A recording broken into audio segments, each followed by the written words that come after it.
Tammy Kolda, an applied mathematician, and this is Unlocking LaTeX Graphics. On this channel, I present tutorials on using TikZ and PGF plots.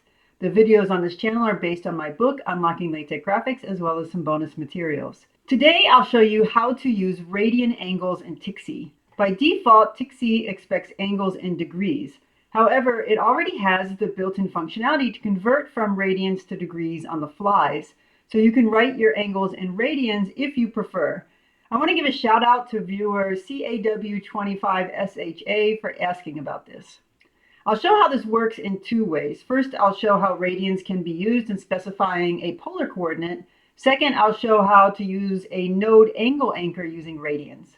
Let's get started. Here's our document setup. I use parskip to avoid paragraph indentation and hyperref to link the author name to the YouTube channel. The main package is, as usual, TikZ.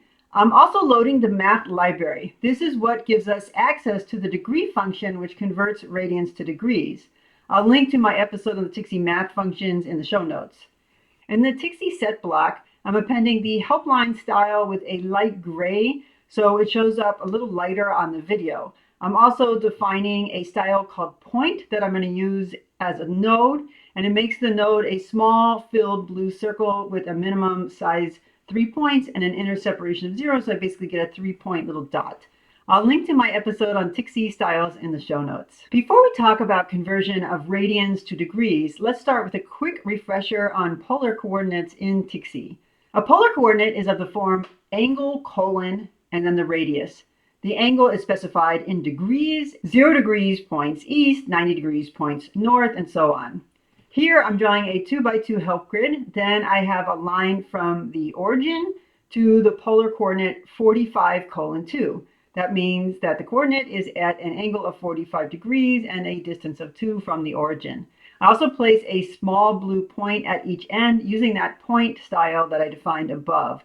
And then I'm also adding labels above each point, so above the origin and above the pi/4 distance 2 point. The label key was covered in a recent mini episode, which I'll link in the show notes. The label here says pi/4, but the angle is written here as 45 degrees. That's because TikZ wants the angle in degrees.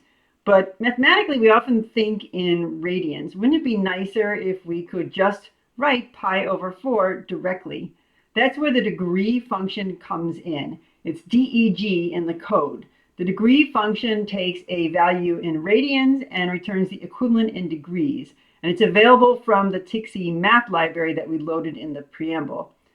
Now, if you want to use a math expression as the angle inside a polar coordinate, the key is to wrap it in curly braces.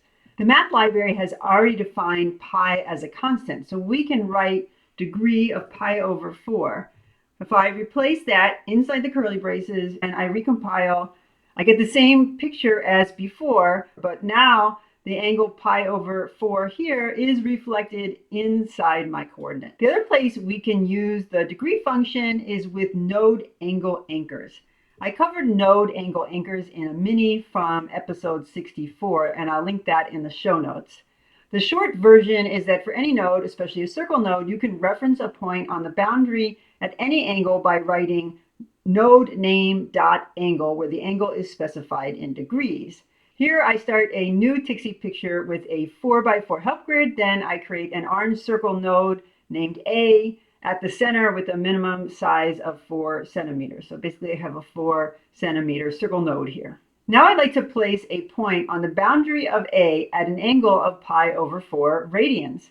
In the previous mini, the angle anchor took an integer in degrees, like A.45. But here I want to specify it in radians. The same trick works as for polar coordinates. I wrap the math expression inside curly braces and use the degree function to pass in my angle in radians. So the anchor is degree of pi/4. I've also added a label of pi/4 to the point, and now you can see where that shows up in our picture. Let's add a few more points just to see how much fun this is. I'm adding points at 2pi/3, pi, and 3pi/2. And there we have it. We have now 4 points on our circle, placed using radian angles converted to degrees via the DEG function. And all we have to do is make sure we wrap that inside curly braces. I hope you enjoyed today's episode on using radian angles in TikZ and converting them automatically to degrees. We saw that by loading the TikZ math library, we get access to the degree function, which lets us write polar coordinates and node angles using radians instead of degrees.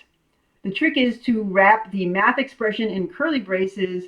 Whenever you normally write a numerical angle in degrees, you instead put curly braces, degree, and your angle in radians.